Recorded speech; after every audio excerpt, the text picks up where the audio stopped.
Why does it look like I'm wearing a wig? Oh my god. Hello, welcome back. You ever feel like when you wear foundation, especially like a really high coverage one, that it's literally so heavy on your face and it feels thick? The main points I want to talk about are the stuff that you're putting under your foundation, like, you know, your skincare stuff, the color of your foundation, and application methods that I like, that I found that work best. So the number one thing you want to do all the time before you put anything on your face, wash your face, because that honestly is gonna help you a lot with your foundation. You could have the nicest foundation in the world, but if your base is not clean and ready to go, it's not gonna look as nice. So always wash your face the way you wash your hands before you eat. Same thing, you know?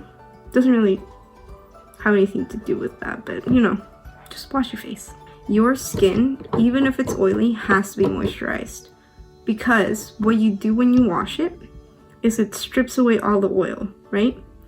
And if you don't put anything on and then you just put product on straight like a foundation, your skin is gonna be like, hello, I'm dry, like I need to be oiled up. Oh, that sounds so gross. Does that make sense? I don't know.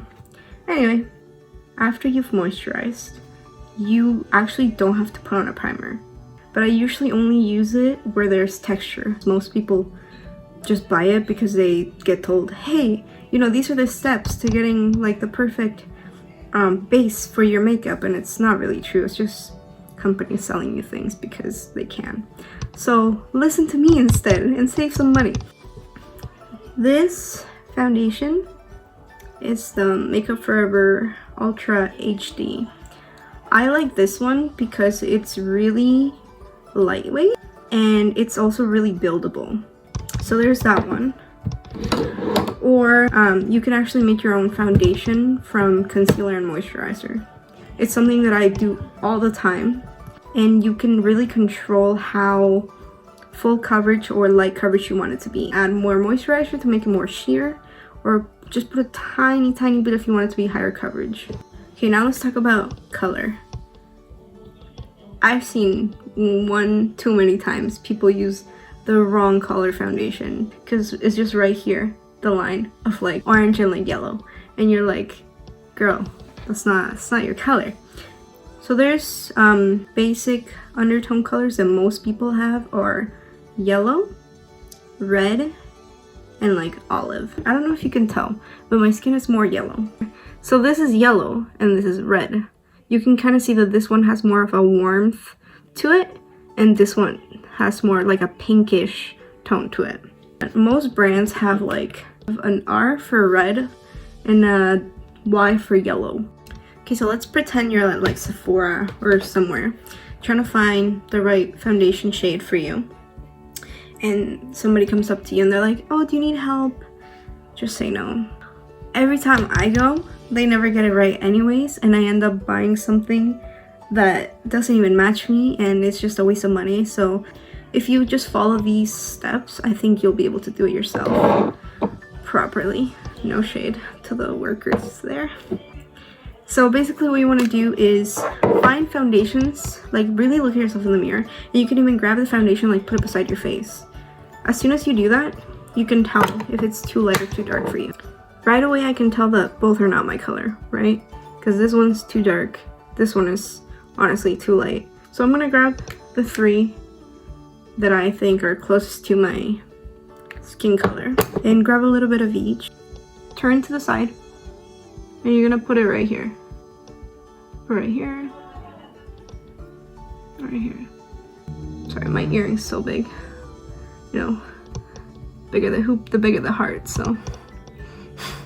So this one is too dark for me. And this one's too light. And if you mix these two, it would probably be the perfect shade. Because in the summer you tend to be darker than in the winter and vice versa. So if you can afford to buy two, then buy two and get the perfect match every time. But if not, just buy the one that's closest to you. I'm gonna use this one just to show you how I would apply it, even though it's too light for me. It's okay. What I like to do is shake it We're gonna put it on my back of my hand, and I'm only gonna use that much. Like, that's it. That's all you really need. Depending on the foundation, I'll use a finger on my brush. But for liquid ones, I tend to like my finger better because brushes sometimes leave like little lines from the brush strokes, and that drives me insane. Just kind of go wherever you want to create like a lightness in your face or wherever you have blemishes. And it's always best to go little by little because you can always add more. And it's a lot easier to build it that way than if you just go, have you seen those videos where people go and like grab like a whole puddle of foundation and they just go straight with the brush on their face and it ends up looking cakey? It's because they're just putting way too much product that they don't really need. Alright, so I'm just blending away with my finger. And when you use your fingers, what I see some people that kind of drives me a little bit crazy is that they do this. They like drag it on your face. It's actually a lot more efficient if you tap, because that way you're not really moving the product around from the area that you want to conceal. You're just blending it, because when you do this, you're kind of moving the product around all over the place. What you want to grab is a small brush like this one, like it's pretty fluffy, and you want to grab foundation a little bit, just a tiny bit. So these are the spots that I want to cover, so I'm just gonna tap on them and then blend around it. So this one here, we're gonna cover that. Just tap on it. Place the foundation where you want to concentrate it, and then just blend around it. Like, I used to do my makeup and use a big brush, like this size, and I would just put it on, and obviously by the end of it, I had like 3 pounds of foundation on my face, and it felt disgusting, and it would just make my skin even oilier. So this is what I like to do instead now.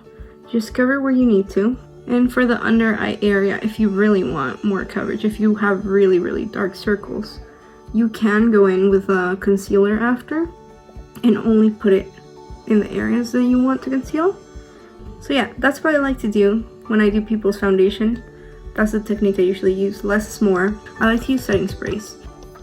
So the ones that I usually use the most are the MAC Fix Plus, and I've been using this one, the NYX Long Lasting Setting Spray, because this one is like a matte finish, and this one is more like a dewy finish.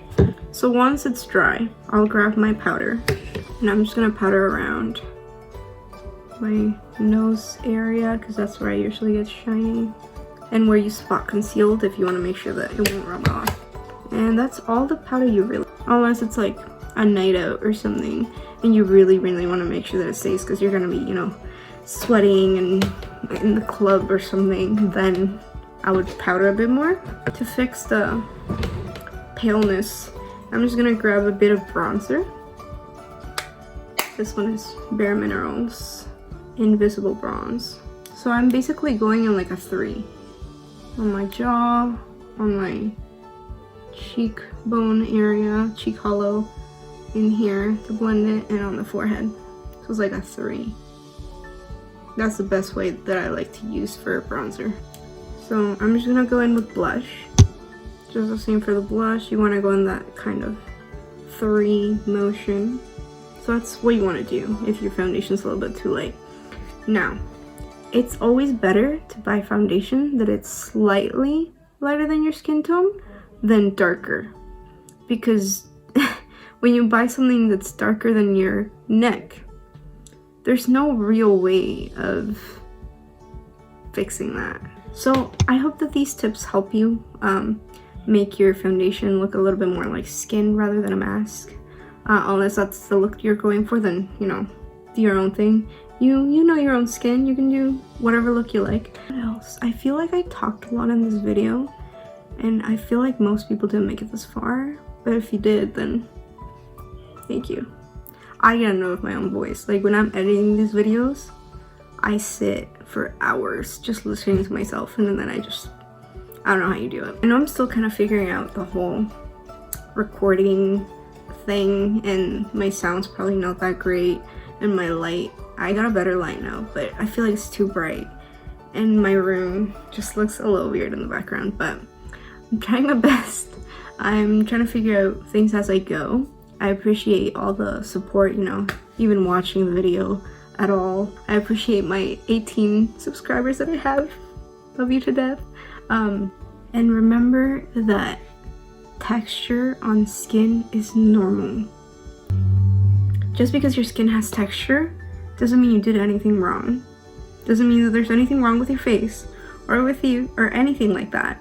It's just this idea that social media has put into your head that you have to look like all those filters, and like most people when they post a selfie nowadays, it's super edited, or you know, Facetune or whatever, to get rid of the imperfections.